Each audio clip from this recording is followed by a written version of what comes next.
আপনি কিভাবে আপনি আসামি না? সাংবাদিক নেই তা আমি কি মনে হইতেছে আপনার? কোন পত্রিকা? সিলেট নিউজ। আপনি হাবিবুর রহমানের কথা বলিয়েন। আমি কারো কথা বলে তো এরকম না। আমি আমার কাজ করি।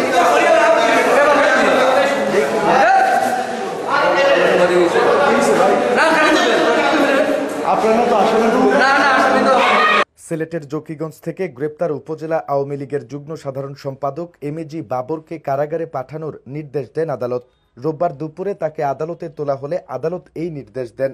এর আগে রোববার ভোরে জকিগঞ্জ পৌর এলাকার নিজ বাড়ি থেকে তাকে গ্রেপ্তার করা হয়। উপজেলা আওয়ামী লীগের যুগ্ম সাধারণ সম্পাদক বাবর জকিগঞ্জ পৌর এলাকার কেছরি গ্রামের মৃত আব্দুল নূর মেম্বারের ছেলে।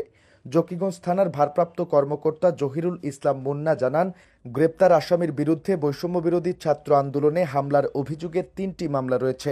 এর মধ্যে একটি মামলায় তিনি উচ্চ আদালত থেকে ৮ সপ্তাহের জামিন নিলেও বাকি দুটি মামলায় জামিন নেননি। রোববার ভোরে গ্রেপ্তারের পর দুপুরে আদালতে তোলা হলে আদালত তাকে কারাগারে পাঠানোর নির্দেশ দেন।